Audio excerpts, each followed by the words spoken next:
প্রিয় দর্শক, শুভেচ্ছা সবাইকে। আমাদের আজকের আলোচনায় অতিথি হিসেবে উপস্থিত আছে মাহজাবিন মুনিয়া। মুনিয়া বরিশাল বিশ্ববিদ্যালয়ের রসায়নের শিক্ষার্থী, এবার 5th সেমিস্টারে। মুনিয়া, শুভেচ্ছা তোমাকে আমাদের চ্যানেলে। তোমার কাছে ধন্যবাদ। তোমাকেও তোমার কাছে যে প্রশ্নটা আমি জানতে চাই, বরিশালে যেহেতু তুমি বাস করো, ওখানে জীবনযাপনের ক্ষেত্রে জনসংখ্যার ঘনত্ব কেমন, এবং সেই জনসংখ্যা তোমার জীবনে জীবনযাপনের ক্ষেত্রে তুমি কেমন স্বাচ্ছন্দ্য বা অস্বাচ্ছন্দ্য বোধ করো? আচ্ছা, প্রথমেই বলছি বরিশালে জনসংখ্যা বেশ ভালোই আছে এখন। বিগত 5 বছর আগে যেরকম ছিল এখন বেশ বেড়েছে। 5 বছর আগে দেখা গেছে যে আমি যেরকমভাবে ছিলাম, জিনিসপত্রের দাম অনেক কম ছিল। যেহেতু 5 বছরে অনেক মানুষ বেড়েছে, তো স্বাভাবিকভাবে দাম, যানবাহন, অর্থনৈতিক সব কিছুতেই অনেক কিছু বেড়ে গেছে। ঠিক আছে, যেমন আমি আগে বাইরে বের হলে পরে যেরকম দেখতাম যে মানুষ কম আছে, আমি সুযোগ সুবিধাটা বেশি পেতাম। একটা রিক্সা বা গাড়ির ক্ষেত্রে দেখা গেছে যে আমি গিয়ে অনেকগুলি পেতাম, আমি আমার পছন্দ মতো বেছে নিয়ে করতে পারতাম। এখন হচ্ছে যে আমরা মানুষ থাকি 4 জন বা 5 জন, যানবাহন পাচ্ছি একটা। ঠিক আছে, তো দেখা গেছে আমি যদি বলি না এই টাকাতে আপনার যেতে হবে, সে স্বাভাবিক আরও একজন পাচ্ছে, সে অন্যটাতে চলে যাচ্ছে। এই সমস্যাগুলো ফেস করছি বিগত কিছুদিন বরিশালের জনসংখ্যা বাড়ার কারণে। আর এমনিতে আমার মনে হয় যে বরিশালের জনসংখ্যা একটু কমই আছে এখনো, তবে এটা আরো কম হলে আরো ভালো হতো, যেটা আমরা আগে সুযোগ সুবিধাটা পেতাম এখন যেটা পাই না। অর্থাৎ আপনি বোঝাতে চাচ্ছেন যে ঢাকার তুলনায় বরিশালে? হ্যাঁ, ঢাকার তুলনায় বরিশালে অনেক জনসংখ্যা কম আছে। যেমন আমরা এখনো সেভাবে জ্যামটা ফেস করি না। আচ্ছা, হ্যাঁ, ঢাকায় আসলে পরে যেটাই আমাদের বরিশালের মানুষের কাছে জ্যাম জিনিসে 2 মিনিট লাগলেই আমরা মনে হয় যে ঢাকায় চলে আসছি। রাস্তায় কোথাও যদি জ্যাম বসে তাহলে এইটা ঢাকায় কি চলে আসলাম নাকি? মাঝে মধ্যে জ্যাম হয় বরিশালে। হ্যাঁ, মাঝে মধ্যে। এখন যেহেতু মানুষ বেড়ে গেছে, হয়তো বরিশালের মানুষ এটাতে অভ্যস্ত না। জ্যাম হলেই আমরা বলি যে আমরা কি ঢাকায় চলে আসলাম নাকি, জ্যাম লাগবে কেন? বরিশালের স্পেশালি কোন কোন জায়গায় জ্যাম হয়? আমাদের বরিশালে হচ্ছে স্পেশালি হয় নতুন বাজার এলাকাটা আছে, ওইখানে বাজার, তারপরে হচ্ছে আপনার যে কোনো স্টেশনে যাওয়ার মাঝখান তো ওটা পড়ে 3টা জায়গায় যেতে হলে, বিএম কলেজ, তারপরে সদর রোড, হ্যাঁ, এই জায়গাটার মাঝখানে হচ্ছে নতুন বাজার, ওই জায়গাটায় জ্যাম হয়। আর সদর রোডে হয়, আমাদের সদর রোড যেটা মেইন পয়েন্ট, ওইখানে জ্যাম হওয়ার বেশি কারণ হচ্ছে যেহেতু মানুষ বেশি বেড়ে গেছে, যানবাহনও অনেক বেড়ে গেছে। ঠিক আছে, যদিও পর্যাপ্ত না, যত মানুষ তার জন্য অত যানবাহনও পর্যাপ্ত না। ঠিক আছে, কিন্তু তারপরও এত পরিমাণ যানবাহন বেড়ে গেছে যে এই জন্যই জ্যামটা বেশি হয় আমাদের বরিশালে যখন না হয়। আর হচ্ছে আগে 5 বছর আগে ছিল বরিশালের যানবাহন বলতে রিক্সাটাই বেশি ছিল, আমরা রিক্সায় বেশি চলাচল করতাম। এখন হচ্ছে আমাদের কিছু হলুদ ব্যাটারি চালিত অটো আছে, অটো রিক্সা, তারপরে আবার মাহেন্দ্র যেটাকে বলে, ওগুলো অনেক বেশি বেড়ে গেছে। তো যানবাহন এত বাড়ার কারণে হয়েছে যানবাহন জায়গার সংকট। ঠিক আছে, যানবাহন যাত্রী নেওয়ার জন্য যখন দাঁড়িয়ে থাকে তখন দেখা গেছে অন্য যানবাহন পাস করতে পারছে না। ঠিক আছে, এই জন্য জ্যামগুলো আসলে বেশি হয়। মুনিয়া, আমার যেটা মনে হচ্ছে বরিশালে এখন জ্যাম কমার পেছনে অন্যতম প্রধান কারণ নতুন যে স্থাপনাগুলো হয়েছে, বিশেষ করে বিশ্ববিদ্যালয়ের সামনে যে জায়গাটা, নদীর উপরে ব্রিজটা আগে ছিল না, ওই ব্রিজটা নতুন করে করা হয়েছে, যে কারণে শহর অনেক গতিশীল হয়েছে। যাই হোক, বরিশালের জ্যাম আমার মনে হয় তুলনামূলকভাবে কম। সেই জায়গা থেকে আমি একটা প্রশ্ন আরেকটু করতেই চাই বরিশাল সম্পর্কে, সেটা হচ্ছে বরিশালের মানুষের আন্তরিকতা কেমন? বরিশালের মানুষের আন্তরিকতা কি আগের মতো আছে, নাকি এখন অনেক বেড়েছে বা কমেছে, কি মনে হয়? বরিশালের মানুষের আন্তরিকতা আগের মতোই আছে, কিছু কিছু ক্ষেত্রে দেখা যায় যে আগের থেকে অনেক কমে গেছে। যেমন মানুষ বেড়ে গেছে, মানুষের চাহিদা বেড়ে গেছে, মানুষের জীবন ধারণ আরো কষ্টকর হয়ে যাচ্ছে, তখন দেখা যায় স্বাভাবিকভাবে মানুষের অন্যান্য দিকে কিছু ঘাটতি চলে আসে। ঠিক আছে, সেই ক্ষেত্রে বরিশাল মানুষের আন্তরিকতা আগের থেকে একটু কমে গেছে। অর্থাৎ আচরণগত পরিবর্তন হয়েছে? হ্যাঁ, আচরণগত কিছুটা পরিবর্তন হয়েছে। সেটা কেমন? যে আমি শুধু আত্মকেন্দ্রিকতা বেড়ে গেছে কি, যেটা আমরা আগে বলতাম যে ঢাকা শহরের মানুষের মধ্যে শুধু নিজেকে নিয়ে ভাবনা, পাশের ঘরের মানুষকে চেনে না, এরকম ব্যাপার স্যাপারগুলো কি বরিশালে তৈরি হয়েছে? হ্যাঁ, কিছু কিছু ক্ষেত্রে এরকম তৈরি হয়েছে। হ্যাঁ, কিছুটা ঢাকার মতোই তৈরি হয়েছে যে আশেপাশের মানুষের সম্পর্কে কোনো খোঁজ খবর নেই, শুধু নিজেকে নিয়ে চলা, ঠিক আছে, এরকম হয়েছে। যখন দেখা যায় যে আমার পরিবারের মানুষ অনেক বেশি, হ্যাঁ, তখন হচ্ছে আমার চিন্তা টেন্ডেন্সি সবসময় এরকম থাকে যে আমি এই পরিবারকে কিভাবে ভালো রাখবো, কিভাবে আমার সবকিছু হবে পরিবার কেন্দ্রিক, হ্যাঁ, যে আমি কিভাবে ভালো রাখবো, কি করলে আরেকটু ভালো থাকে। তখন দেখা যায় যে বেশিরভাগ মানুষের চিন্তা হয় যে বাইরের কথা কেন চিন্তা করবো, আরেকজনের কথা কেন চিন্তা করবো, সেটা না করে আমি আমার কেন্দ্রিক আমার পরিবারকেই সেই সময়টুকু দিই, ঠিক আছে। এই ক্ষেত্রে আমি মনে করি আগের থেকে আন্তরিকতা কিছুটা কমে গেছে। এই ভাবনাটা নিয়ে আমরা আগে ঢাকা শহরকে নিয়ে খুব ভাবতাম এবং আমরা বলতাম যে এটা আসলে খুব ভয়াবহ একটা ব্যাপার, যা বলতে গেলে এখন বরিশালে ছড়িয়ে পড়েছে। শুধু বরিশাল নয়, আমার মনে হয় অন্য শহরগুলোর সঙ্গে কথা বললেও আমরা এই চিত্রটাই দেখতে পাবো, কারণ জনসংখ্যা যেভাবে বাড়ছে মানুষ আসলে নিজেকে বাঁচানোর জন্য সংগ্রামে খুব কঠিনভাবে লিপ্ত হচ্ছে, যে জায়গা থেকে এই পরিস্থিতিটা তৈরি হচ্ছে। এবার আমি একটু ঢাকা শহরের দিকে আসি, যেহেতু আপনি বরিশাল থেকে ঢাকা আসেন, আসা যাওয়া হয়ে থাকে, ঢাকায় এসেছেন এইবার। ঢাকাকে আপনি কেমন দেখছেন বরিশালের তুলনায়? আমি প্রথমেই যদি যানজটের জায়গায় আসি, জীবনযাপনের স্বাচ্ছন্দ্যতার যে জায়গাগুলো, যে কাজের জন্য আপনি এসেছেন, আমি প্রথমে যানজটের আলোচনায় আসি, পরে অন্য আলোচনায় আসি। আচ্ছা, যানজট প্রথমেই বলতে হবে, আমি যখন বরিশাল থেকে প্রথম ঢাকায় আসি আমার হচ্ছে শ্বাস করতে খুব কষ্ট হয় ঢাকায়, ঠিক আছে, আমি শ্বাস নিতে খুবই কষ্ট হয়, নাক মুখ এগুলো জ্বালা করে, হ্যাঁ, যে আমি বরিশালে যে ফ্রেশ এয়ারটা পাই এখনো সেটা ঢাকায় এসে পাই না। তারপর হচ্ছে যানজটের ক্ষেত্রে তো আসলে বলাই বাহুল্য, যে হয়তো কালকে আমি যে এখানে 50 বা 60 টাকা ভাড়া দিয়ে গেলাম, গতবার এসে ঢাকায় আমি যেটা 50-60 টাকা ভাড়া দিয়ে গেছি, আজকে মানে এবার এসে 3 মাসের ব্যবধানে এসে দেখলাম যে সেখানে 80 টাকা 100 টাকার নিচে আমি যেতে পারছি না, ঠিক আছে। আর তারপরে হচ্ছে যানবাহনের একটা প্রতিযোগিতা আছে, যাত্রী আপনি গেলে যাবেন, না হলে আরো আছে, ঠিক আছে।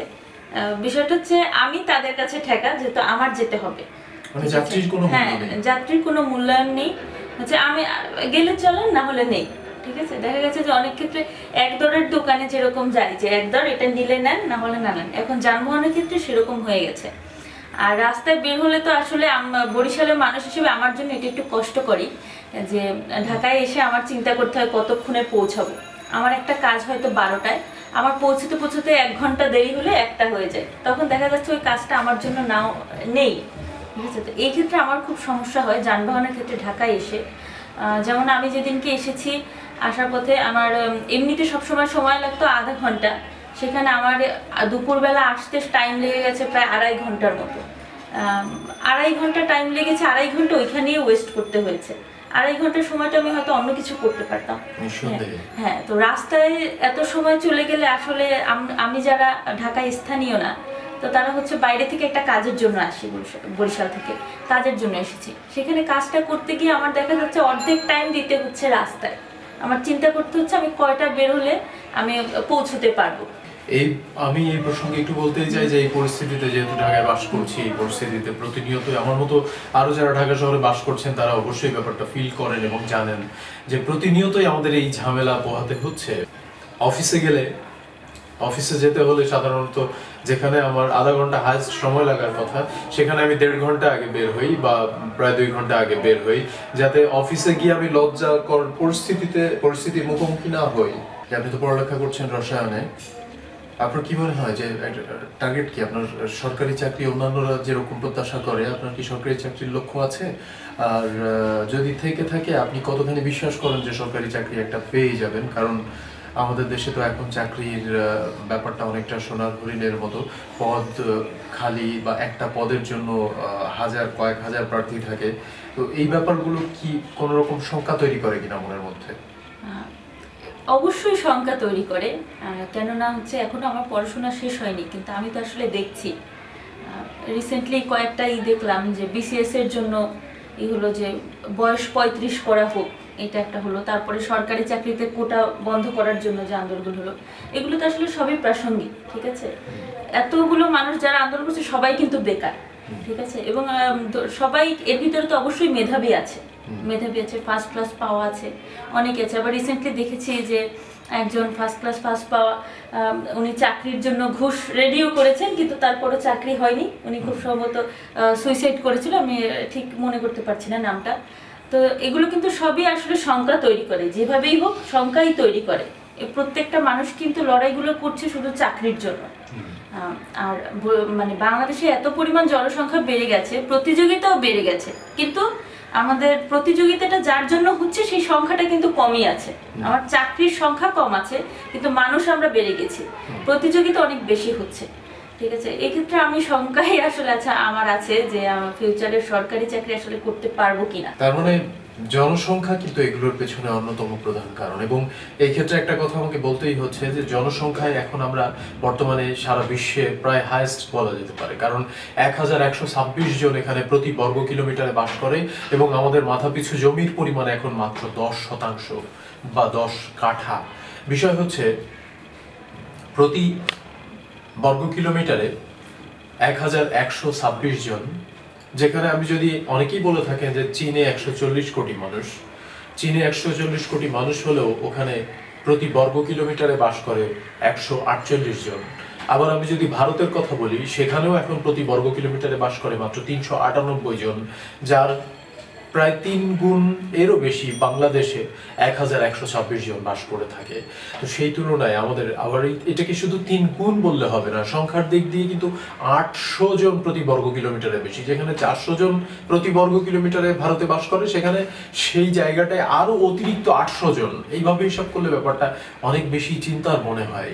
যাই হোক, এই যে মানুষগুলো, বাড়তি মানুষগুলো, এই 800 জন প্রতি বর্গ কিলোমিটারে, 1 বর্গ কিলোমিটারে 800 জন মানুষের জন্যই যদি আমি চাকরির কথা চিন্তা করি, 800টা নতুন পদ লাগবে প্রতি বর্গ কিলোমিটারে। অবশ্যই 800। সেখানে আমার 1,47,570 জন, সেখানে আমি যদি মানে প্রতি বর্গ কিলোমিটারের 800 গুণ 1,47,570 কে গুণ করি, তাহলে কয়েক কোটি ছাড়িয়ে যায়। বিষয় হচ্ছে এই মানুষগুলোর আমরা চাকরি দেব কিভাবে? খুব স্বাভাবিকভাবেই এদের জন্য নতুন শিশু যারা প্রতিদিন আমাদের জন্ম নিচ্ছে, 8,500 নতুন মুখ জন্ম নিচ্ছে, এদের জন্য শিক্ষালয় প্রয়োজন, যাতায়াতের জন্য ব্যবস্থা প্রয়োজন, খেলাধুলার জন্য ব্যবস্থা প্রয়োজন, এদের চিকিৎসার জন্য ব্যবস্থা প্রয়োজন, খাবারের প্রয়োজন, বাসস্থানের জন্য ব্যবস্থা প্রয়োজন, ইত্যাদি অনেক কিছু প্রয়োজন। কিন্তু আমাদের জমি সীমিত, মানুষ কিন্তু বাড়ছে, জমি বাড়ছে না। এই যে পদগুলো সব চাকরির জন্য এটা বাড়ছে না, ইত্যাদি ব্যাপারগুলো আমাদের আসলে ভাবার খুব প্রয়োজন। আমরা হাইয়েস্ট ডেন্সিটি পপুলেশন নিয়ে বাস করছি বলা যায়। যাই হোক, যে আলোচনায় আমরা আছি, এই যে জনসংখ্যার অতি বিস্ফোরণ বা আমরা জনসংখ্যা এত নিয়ে বাস করছি, এই ব্যাপারটার কি একটা সমাধান প্রয়োজন বলে আপনার কাছে মনে হয়? হ্যাঁ, অবশ্যই একটি সমাধান প্রয়োজন। কেননা আমি বেশ পথ শিশুদের নিয়ে অনেক কাজ করেছি, তো দেখা গেছে যে ম্যাক্সিমাম ফ্যামিলিতেই 5 জন 6 জন করে ওরা থাকে, 6 ভাই বোন 5 ভাই বোন থাকে, বাবা থাকে না কি। এই 5-6 জনের কিন্তু দায়িত্ব তাদেরই নিতে হচ্ছে। ঠিক আছে, তো এই ক্ষেত্রে ওরা যদি এরকম হতো 2টা ভাই বোন বা একজন, ঠিক আছে, তাদের ফ্যামিলির ক্ষেত্রেও সুবিধা হতো যে আমি যদি 20 টাকা ইনকাম করি, আমি একজনের পিছনে ইনভেস্ট করতে পারছি। ঠিক আছে, 5-6 জন হয় কি হচ্ছে যে আমি যেটা ইনকাম করছি না আমার জন্য পর্যাপ্ত হচ্ছে, আমি তাদেরকে সুযোগ সুবিধা ভালো করে দিতে পারছি না। আবার কি হচ্ছে যে ঠিকই ওরা কিন্তু ঠিক সুযোগ সুবিধা নিয়ে বাড়তে পারছে না, মানুষ তৈরি হচ্ছে না, যেটা আমাদের দেশের কাজে লাগে তেমন মানুষ হতে পারছে না। আর বাংলাদেশের ক্ষেত্রে হচ্ছে যে আমাদের একদম জন্মানো থেকে সবকিছু হচ্ছে আমাদের পরিবারের বা আমাদের নিজেদের, আমরা সরকার থেকেও সেরকম কোনো কিছু পাই না। ঠিক আছে, যেমন অন্যান্য দেশে কিন্তু এরকম থাকে, শিশুদের ক্ষেত্রে ভাতা থাকে, শিশুদের স্কুলের ক্ষেত্রে থাকে। আমাদের বেশিরভাগ ক্ষেত্রে দেখেন যে প্রাথমিকে 5 পর্যন্ত হচ্ছে ফ্রি, সেখানেও কিন্তু টাকা দিতেই হয়। ঠিক আছে, আসলে ফ্রি বলতে কিছুই নেই। তো যেহেতু পুরোটাই আমাদের, সেক্ষেত্রে অবশ্যই জনসংখ্যা আমাদের জন্য অনেক বড় একটা হুমকি। আর চীনের জনসংখ্যা বেশি, এটা আমরা ছোটবেলা থেকেই সবসময় শুনেছি। চীনে তো এখন অক্সিজেনেরও খুব অভাব। 140 কোটি জনসংখ্যা ঠিকই, কিন্তু তাদের আয়তন কতখানি সেটা চিন্তা করতে হবে। তাদের আয়তন হচ্ছে 95 লাখ, খুব সম্ভবত, আমার যদি ভুল না হয়। তো 95 লাখে তারা হচ্ছে 140 কোটি, আর আমরা সেখানে মাত্র 1,47,570 বর্গ কিলোমিটারে, আমরা সেখানে 16 কোটি। ঠিক আছে, 16 কোটি প্লাস। হ্যাঁ, 16 কোটি প্লাস, 16 কোটি 62 লাখ চলছে। অবশ্যই। তো তাদের এত আয়তন নিয়ে যদি তারা, জনসংখ্যা যদি আপনি ওই আয়তনে চিন্তা করেন যে 1 লক্ষ আর 95 লক্ষ, ঠিক আছে, তাহলে আমাদের 16 কোটি ওই রকম যদি আয়তন হতো, তাহলে এই জনসংখ্যা কত হতো? ঠিক আছে, আর আমরা এত কম আয়তনে কিভাবে এত বড় জনসংখ্যা নিয়ে আছি? সেটাই। তো স্বাভাবিক আর হয়তো বেশি দিন নেই যে 8 বছর বা 10 বছর পরে আমাদেরও অক্সিজেন সংকট হয়ে যাবে, হয়তো ওরকম আমাদেরও কোনো পলি ব্যাগে করে অক্সিজেন কিনে নিয়ে আমাদের মানে বাস করতে হবে। এই ক্ষেত্রে এই পয়েন্টটায় আমি একটা কথা বলতেই চাই। কিছুদিন আগে সিএনএন এর একটা রিপোর্ট আমি দেখেছিলাম, সেই রিপোর্টে বলা হয়েছে পৃথিবীর সবচাইতে দূষিত বায়ু সেবন করছি আমরা, এবং যার পেছনে বিশেষ করে 3টা দেশের নাম উল্লেখ করা হয়েছিল, চীন, বাংলাদেশ এবং ইন্ডিয়া আর পাকিস্তান। এই যে 4টা দেশ, এই 4টা দেশের জলবায়ুকে এবং 4টা দেশের মানুষকে দায়ী করা হয়েছিল, এবং এর মধ্য থেকে চীনকে পরবর্তীতে বাদ দেওয়া হয়। ওই গবেষণায় চীনকে বাদ দেওয়া হয় কারণ চীন তাদের অবস্থা অনেকখানি উন্নত করে ফেলেছে। এখন সবচেয়ে বেশি দূষিত বায়ু আমরা সেবন করছি পাকিস্তান, ইন্ডিয়া এবং বাংলাদেশ। এবং সত্যি কথা বলতে এদের মধ্যে সবচাইতে দোষী হিসাবে চিহ্নিত করা হয়েছে বাংলাদেশকে, যেটা আমাদের জন্য সত্যি খুব দুর্ভাগ্যজনক। যাই হোক, আরেকটা খুব গুরুত্বপূর্ণ পয়েন্ট এসেছে যেটা আপনার কথায়, সেটা হচ্ছে কোয়ালিটি। আমাদের জনসংখ্যায় আমরা আসলে প্রচুর মানুষ দেখতে পাচ্ছি, যেটা অবয়বে মানুষ। কাজী মোতাহার হোসেনের একটা লাইন আমার এই ক্ষেত্রে মনে পড়ছে। কাজী মোতাহার হোসেন তার বই পড়া নামক একটা প্রবন্ধে উল্লেখ করেছিলেন, শিক্ষা মানুষকে দ্বিজ করে, দ্বিতীয়বার জন্ম দেয়। দ্বিতীয়বার জন্ম না হলে আসলে সেই শিক্ষার কোনো মূল্য নেই।